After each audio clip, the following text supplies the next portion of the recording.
Yeah, so as Andrew just mentioned, this is pretty last minute for me, so if it feels unprepared, it's because it is. I'm boiling down a pretty long PPT into about 20 minutes, and I'll do my best to cover all the important points. But yeah, I mean, title is called From Aussie Indie to 100 million users globally, and I'll get things started. So yeah, Yarrawonga, this is actually where Henry's from. I'll go through this really quickly. He jumped around quite a bit before starting Yoda 1, really getting a sense of all the different kind of global and Asian markets. Moving from a town to about 6,000 people to about 35 million in Beijing. And yeah, these are the things that I wanted to cover quickly with you guys today. So we've got 3 games that I wanted to talk to you about, and they are success stories, but feel free to find me after the show if you guys want to hear any of horror stories or anything that we didn't do wrong, but you'll find some of the successful things that we have done right with these 3 titles, bringing them into the global markets or just China. So some of you who know marketing, Marketing 101 might be familiar with the 4 Ps. You got place, product, promotion, and price. So for the product with games, it's the art style, it's the gameplay, it's the relevance. And with the place, where to distribute, where to promote, and promotion, how to promote both the game in-game and out-of-game. And that's a very key point. And then price, whether it's a paid download, it's an IAP, if it depends on added revenue, what really depends on the market. And these 4 things in the gaming industry are really determined by the 5th P, which is people. So how big is your target audience? Who are they? What do they like? How do they find new games? And how much do they spend on games? So I'll start with Ski Safari. So Ski Safari, we started working with these guys back in 2012. They had launched their game, Ski Safari 1. It was a paid app in China. A paid app in the global markets. It hit #1 in Australia, and it was Game of the Week in several markets. Awesome title. They launched it in China as a paid game in 2012, February 2012. It did not do well. It got 35,000 downloads. It struggled to monetize, struggled to gain traction in the market.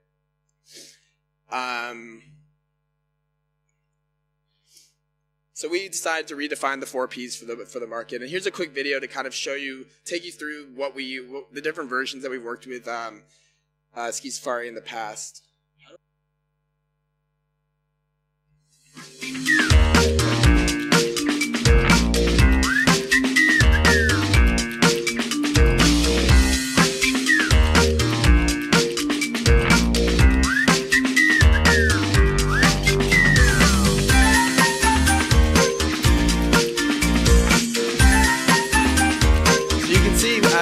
Versions kind of go on. You can see more and more Chinese content being put into the game, and this is actually content we shared back with the original developers to make them able to put it into the global version of the game. And so we worked with Ski Safari 1, and after Ski Safari 1 became a success, we further worked with Ski Safari 2 with these guys, and we produced a lot of China-only content for them. This is a China-only event called Children's Day, where we actually pulled a bunch of players from the 80s and 90s who grew up in that time frame, seeing what kind of defined that time frame for them. And it turned out that there were a lot of IAPs that players were interested in buying that were from that kind of time frame. And then you see these are all other updates that we've done in the past. This is all from the Yoda 1 side, because with a team of 3, or a team of 2, which is CBZs, it's hard for them to kind of produce a lot of content. And what we like to do with our games is that we like to have 4 to 6 week iterations on our games so that we're constantly keeping content fresh and updated. And like it says here, we have 230 plus, I think it's around 250 million players now. At the time this was written, it was about 230. But yeah, this has been growing like wildfire in China. It's really become a brand in the market. So much so that if you search on the Baidu Index, which is kind of similar to Yoda 1, to the Google Play equivalent. But if you search by Ski Safari, you actually see it pop up as the first search result in Baidu, along with the icon over on the right side. And so yeah, over the course of 4 years, we've been able to kind of, I'll speed through this a bit. Still driving about 3 to 5 million. So this is about Crossroad. So when we worked with the Crossroad guys, Hipster Whale, awesome team to work with, 2 people out of Australia. We really want to build this into a brand product. And instead of doing the regular burst and sustain campaigns, we really kind of focused on how to build it out and target the right audiences and promote the brand and grow it. So, a quote from Matt Hall is actually, Rule number one, make your game for one person. That's kind of what he did. He actually worked on this game for 4.5 months. We came in at about the 2-month mark and kind of brought the game to launch with him. They handled all the organic, all the pure game design was all on them, but we helped out a lot with growing the game into different platforms and publishing in different markets as well. Okay, so we realized one day that our Korean numbers started shooting up for the game, and this was pretty indicative of a tweet that was sent out from BTS, which is a Korean pop culture band. And so to kind of act on this, we didn't want the user base to die down. So we had a Korean update coming out, and the way we worked with the Hipster Whale guys is that when they launched, we were already starting to work on the Chinese New Year update because it was very soon after launch that scene came out. And while we were working on that, they were actually working on the Australia update, which is the first content update that they did on their side. And then while they were doing the Australian update, we were actually working on the Korean update. But in order to kind of build up the traction for the Korean update, we had to use this. We actually used BTS, and we worked with them to kind of promote the Crossroad. And these chickens we had actually made just to be sent over to the these influencers. So after that, we kind of sat in the office, and we were thinking, okay, how do we anchor this brand in both the global and Korean markets? So we chose Psy as a pretty big character, both on the global side. He's a huge YouTube following and a huge global and Korean fan base. Hello everybody, I have a big surprise for you. The makers of the game Crossroad, 길 건너 친구들이죠.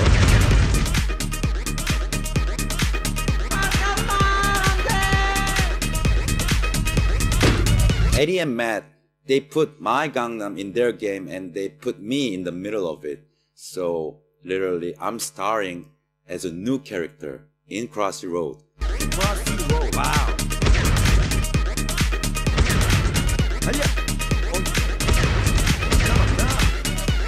Oh yeah. Also, I recorded all the game sounds in the game by myself, for myself. Wow. Please enjoy playing this game and please enjoy playing me in this game. Thank you.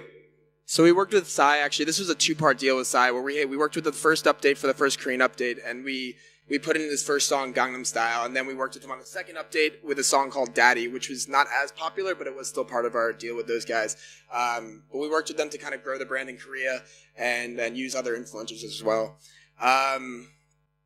Let's move on. Okay, another partnership we worked on with Crossroad was with two heavy-hitting influencers, Mini Minter and Toby Jizzle, both UK-based, and they actually wanted to partner up with Kit Kat, Google Play, and Crossroad. So we worked on facilitating this partnership, and we worked with the Kit Kat guys to make a live-action version of Crossroad.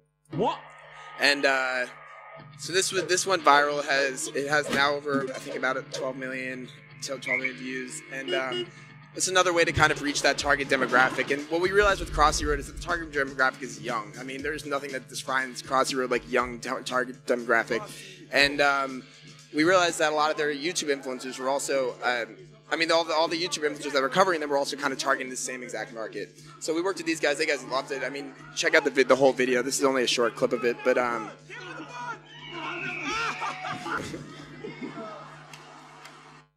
I'll move on because I don't have too much time. We also worked with them on ad promotions all over. These are actually in the UK. These were in the subway stations, billboards. Then this was completely independent of us, but they worked with Disney on Crossroad, and that even helped further the brand.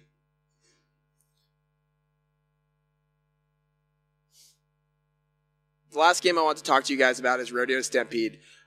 This game we actually used a couple of new techniques, both in China and the global side. I'll speed ahead because the China stuff's pretty. So right now, I think it's about 60 million players worldwide, and that's about 6 months after launch. Ranked number 1 in 27 countries, 101 countries, top game. But the real fun stuff is kind of what we did on the marketing side, and that was working with like app stores like Tencent. So with Tencent, we worked on a partnership where they did a pre-orders thing, similar to what a lot of games in Japan do. But the game registers 600,000 users on launch just from the Tencent App Store alone. And then we also worked with Kipu. I wasn't as familiar with this partnership, but apparently this also helped. It was endorsed by an educational company, which helped out in the China market. This was an interesting partnership where we actually had an animated logo. It was the first animated game logo to go into the Oppo App Store. And Oppo, as some of you may know, is one of China's leading manufacturers of cell phones. And their target demographic is actually in the 20 to early 30 range. Those are the people that purchase the phones.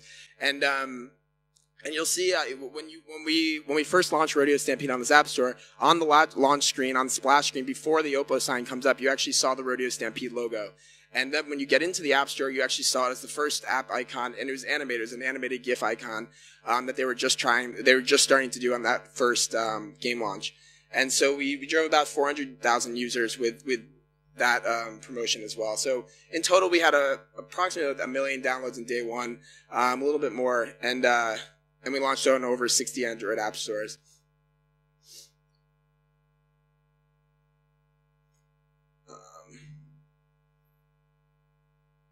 So then on the influencer marketing side, I mean, you guys all might know there are lots of big kind of platform influencer marketing services and stuff like that. We decided to kind of do a more targeted approach where we looked at a lot of different users that liked a lot of our games, and we retargeted those influencers, and we selected a few that we thought would be pretty primary, and we promised we gave them free early content, early access, all that fun stuff. We also send them products like chickens and T-shirts and mugs and all that stuff, just to make sure that we're engaging with our influencer marketing as much as we're engaging with our player base as well.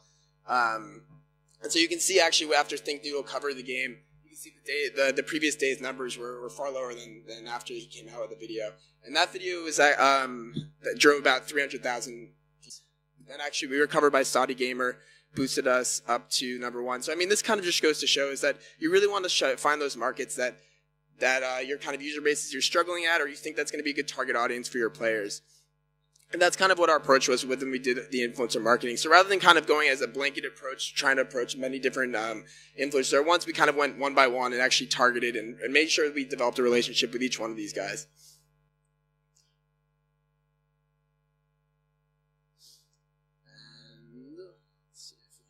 And you guys can also find this full PBT online. I'm just kind of jumping through it. Okay, let's just go for questions.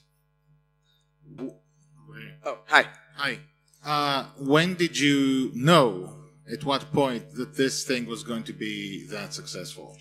Which title? Well, your first one. Crossy? Oh, Ski Safari? Yeah. So Ski Safari, we took on that project when we were actually a pretty young company. So we were looking for a lot of titles, seeing what we could do. It was very tricky to identify that was going to be a strong free-to-play game, because it was a premium game. And I do not suggest making a premium game into a free-to-play game. It's only really worked for us that one time. We've tried it other times, and it doesn't work for all games. You can't force it. And so we identified it first when we saw the game. We liked the mechanics, but we realized that it wasn't going to monetize at all as a premium game. So we talked to the guys. We developed a very adaptive 6-month roadmap for how we're going to develop it into a free-to-play game. And we quite honestly, we didn't know it was going to be successful. We launched it, and it went like, I don't know, wildfire. Yeah. So Matthew, what's the secret of finding games which work globally but also in China? Because not many people manage to pull that off, but you guys have. So it's tricky, because I mean, you're very limited by on the ad side in China, where you see games like Crossroad do really well in terms of ads in global markets. But to be honest, it didn't perform very well for us in Android in China, and that, a lot of it has to do with the way it monetizes.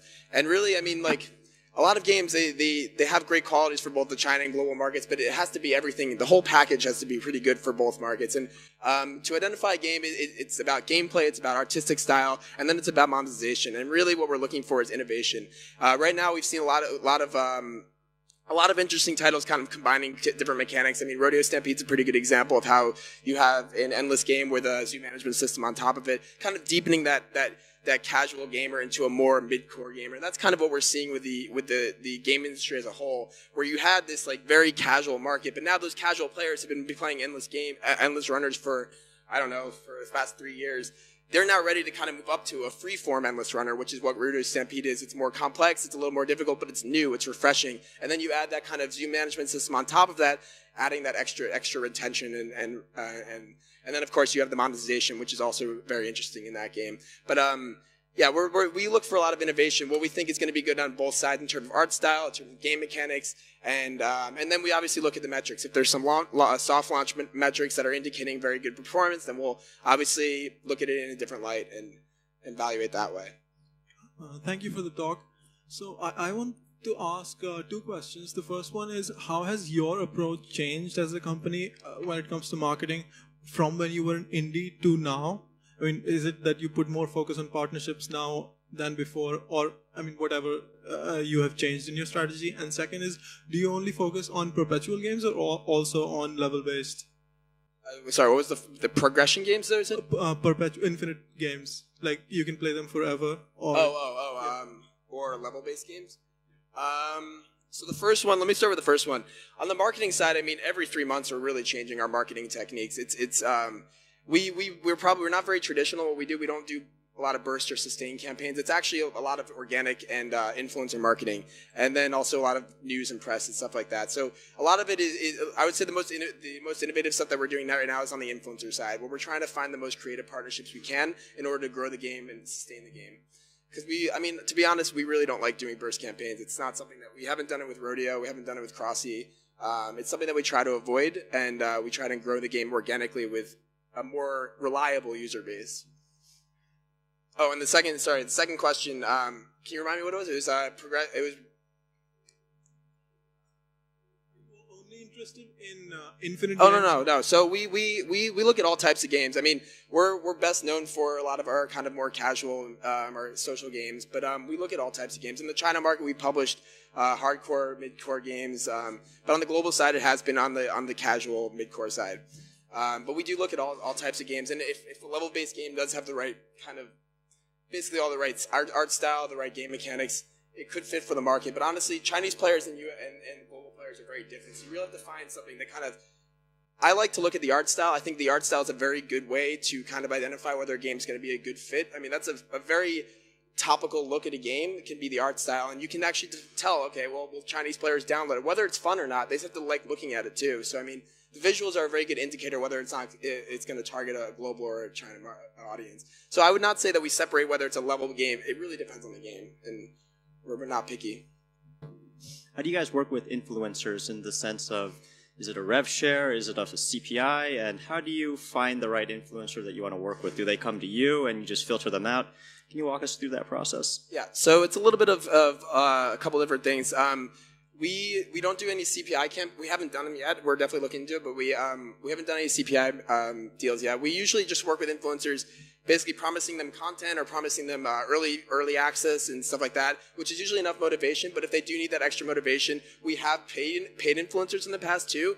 We try not to do this as much, but we're not shelling out thousands of dollars. I think the most we paid on an influencer is probably a couple $100. We don't like to do that kind of, like, pay $30,000 for this one user who you don't even know if they're a devoted player, if they're a devoted fan. They really have to kind of cultivate the game within their channel. So we don't do the CPI stuff. We haven't yet. It's definitely something that we're talking to some influencers about. But I mean, we prefer to kind of get to know the influencers. So it's because we look at games as not as a game product. We have a whole portfolio. We want to promote these games with these influencers in the best way possible. So sometimes that's reaching out to them directly. Sometimes they reach out to us. Sometimes we're using sites like FameBit to source them, or it really depends. I mean, and a lot of it's kind of organic. Like myself or my team will basically scour YouTube and try to find the right targeted influencers for our campaigns. So if you're able to provide more in-game content that features this influencer, for instance, Sai, like you get to play that character, they're a lot more involved in the process. They're happy to help you in that way without trying to find some sort of monetary kind of compensation, correct? Yes, yeah. So I mean, what we're starting to think about doing is actually developing content specifically catered towards influencers, and this is something we've been thinking about. We haven't had the right opportunity with it. We're thinking about it with Rodeo, maybe doing some custom influencer characters for it, or the hats at least. But yeah, that's kind of like the stuff that we're targeting. That's not as like I think we would rather do that than shell out a couple $1,000s to try and get this influencer. I mean, to us, that's a better investment on our side. Yeah, please feel free to find me after if you have any other questions.